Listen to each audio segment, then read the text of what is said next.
Hi guys, welcome to our channel. I'm Jane, a Filipina dating an American guy from online dating site, and Aaron is my long distance relationship boyfriend. For today's video, I just want to share you guys how I met Aaron, what dating site is it, how we handle long distance relationship. It's all about a Filipina dating an American guy. We're already on our 10 months of relationship. Actually guys, mga 4 months kami nang sa stage kami ng getting to know each other before kami nag-met ni Aaron sa Taiwan. Para sa akin, parang napakabilis ng pangyayari sa stage ng relationship namin. Yung process ng relationship namin, parang nabibigla ako, nagugulat ako kasi syempre, 4 months pa lang kami nagkakilala through online, then nag-met kami in person in Taiwan because that time, nagtatrabaho pa ako sa Taiwan guys. First, isi-share ko lang guys kung paano kami nagkakilala ni Aaron.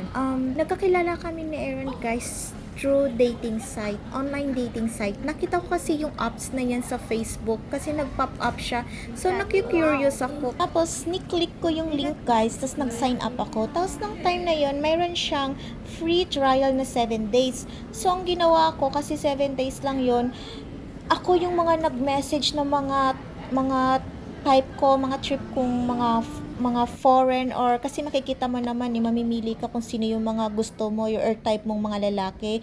So, ang ginawa ko guys, ni heart ko, minessage ko sila ng hi, hello. Sabi ko, kung sino yung magme-message, mag-send back sa akin ng message, i-entertain ko. Syempre, dapat marunong tayong magkilatis kung scammer ba yan o hindi, kung real person ba talaga siya, kung real love bang hinahanap niya or yung pang good time lang. After nun guys, marami din yung mga nagre-reply.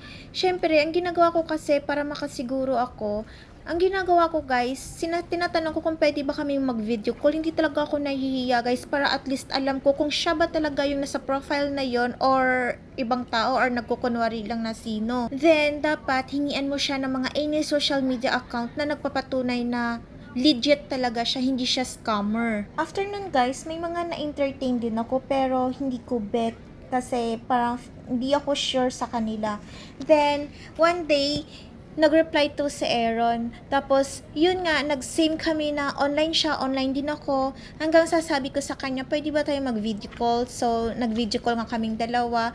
Tapos, yung unang first impression ko kay Aaron is parang nakikita ko parang real siya, mabait na tao. At meron siyang sense of humor pag kinakausap mo siya. After nun guys, na nag-video call kami, sabi ko, meron ka bang Facebook or any social media account na gusto ko lang ma-check kung talagang real ka? So, may binigay siya sa akin. Hindi naman siya nag-hesitate na magbigay ng mga account niya or mag-alibay ng ganito. Wala kasi akong ganyan. Mostly kasi guys, kasi kapag mga fake account kasi yan, magbibigay din yan sila ng halimbawa Facebook account nila, pero ang picture nila isang peraso, dalawa, tapos puro share post lang yung mga nasa timeline nila. Then nung ni-add ko si Aaron sa Facebook, so nakita ko yung family background niya, legit yung account na, sabi ko, parang okay tong tao nito. Tapos syempre ang ginawa ko, kinalkal ko talaga yung mga post niya, yung laman ng Facebook niya para sure talaga tayo na legit talaga siya.